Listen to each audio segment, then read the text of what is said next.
Good morning students. आज हम बसंत book में पाठ करेंगे चिड़िया की बच्ची। इसमें पाठ में एक चिड़िया के बच्चे की कहानी है, वह कैसे एक व्यक्ति के चुंगल में फंस जाती है और उससे कैसे बाहर निकलती है। ये कहानी उसी पे आधारित है। तो अब कहानी देखिए। माधव दास ने अपनी संगमरमर की नई कोठी बनवाई है। उसके सामने बहुत सुहावना बगीचा भी लगवाया। उनको कला से बहुत प्रेम है। धन की कोई कमी नहीं है, इसका मतलब वे बहुत ज़्यादा पैसे वाले हैं। और कोई व्यसन छू नहीं गया और उन्हें कोई बुरी आदत भी नहीं है। सुंदर अभिरुचि के आदमी हैं। फूल पौधे रकाबियों से हौजों में लगे फव्वारों में उछलता हुआ पानी उन्हें बहुत अच्छा लगता है। समय भी उनके पास काफ़ी है। शाम को जब दिन की गर्मी ढल जाती है और आसमान कई रंग का हो जाता है, तब कोठी के बाहर चबूतरे पर तखत डलवाकर मसनद के सहारे वह गलीचे पर बैठते हैं और प्रकृति की छटा को निहारते हैं। इनसे मानो उनके मन को तृप्ति मिलती है। मित्र हुए तो उनसे विनोद चर्चा करते हैं और कभी मित्र आ गए तो उनसे बातचीत भी होती है।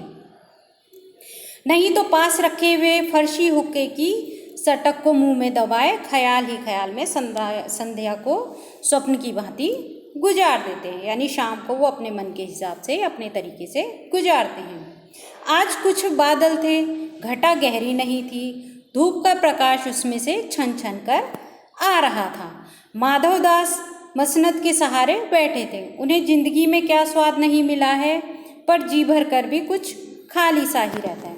उनके पास सब कुछ होते हुए भी उन्हें कहीं ना कहीं कमी महसूस होती है। उस दिन संध्या समय उनके देखते देखते सामने की गुलाब की डाली पर एक चिड़िया आन बैठी। चिड़िया बहुत सुंदर थी।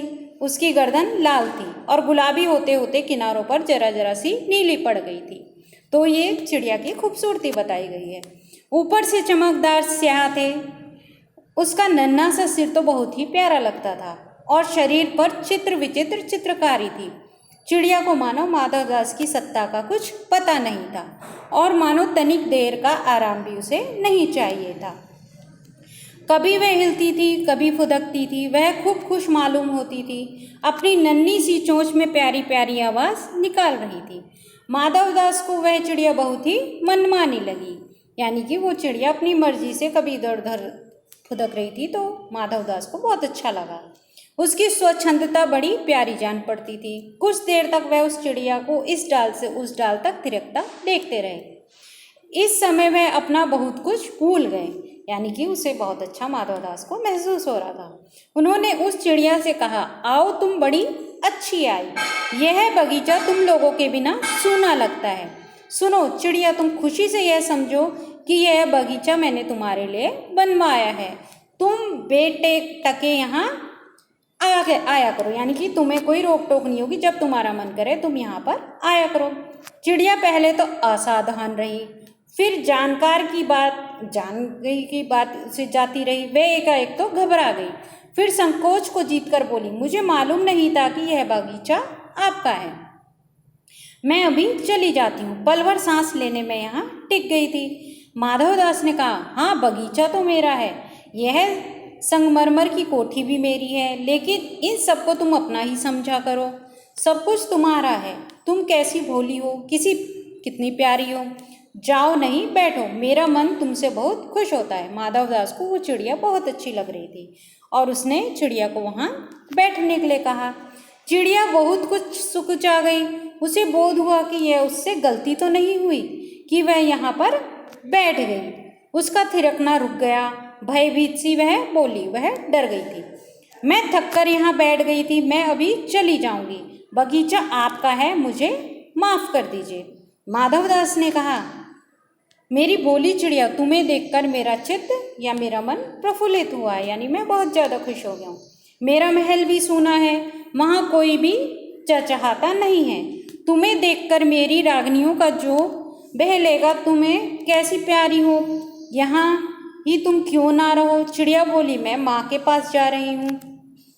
सूरज की धूप खाने और हवा में खेलने, फूलों से बात करने में जरा घर से उड़ आई थी। अब सांझ हो गई थी और माँ के पास जा रही हूँ। अभी मैं चली जा रही हूँ। आप सोचा ना करें। माधव दास ने कहा, प्यारी चिड़िया पगली मत बनो। देखो तुम्हारे चारों तरफ कैसी बहार है। देखो वह पानी खेल रहा है, उधर गुलाब हंस रहा है, भीतर महल में चलो जाने क्या ना पाओगी, मेरा दिल वीरान है। तो माधव दास अब उस चिड़िया की बच्ची को तरह तरह के लालच देने लगे। फिर उन्होंने कहा वहाँ कब हंसी सुनने को मिलती है, मेरे पास बहुत सा सोना मोती है। अब उन्होंने सोने का भी लालच दिया। सोने का एक बहुत सुंदर घर मैं तुम्हें बनवा दूंगा, मोतियों की झालर उसमें लटकेगी, तुम मुझे खुश रखना। और तुम्हें क्या चाहिए, माँ के पास बताओ क्या है, तुम यहाँ ही सुख से रहो मेरी भोली गुड़िया। चिड़िया इन बातों से बहुत ज़्यादा डर गई, बोली मैं भटक कर तनिक आराम के लिए इस डाली पर रुक गई थी, अब मैं भूल कर भी ऐसी गलती कभी नहीं करूँगी। मैं अभी यहाँ से उड़ी जा रही हूँ, तुम्हारी बातें मेरी समझ में नहीं आती। मेरी माँ के घोंसले के बाहर बहुत तेरी सुनहरी धूप बिखरती रहती है। उसने कहा जहाँ हमारा घोंसला है वहाँ पे धूप बहुत अच्छी है, मैं वहीं पे रह लूँगी। मुझे और क्या करना है, 2 दाने माला देती है, और जब मैं पर खोलने बाहर जाती हूँ तो माँ मेरी बाट देखती है, यानी मेरी राह देखती है या फिर मेरा इंतज़ार करती है। मुझे तुम और कुछ मत समझो, मैं अपनी माँ को ही की ही बच्ची हूँ। तो स्टूडेंट्स अब आपको इस कहानी को पढ़ना है, बाकी की कहानी हम बाद में करेंगे।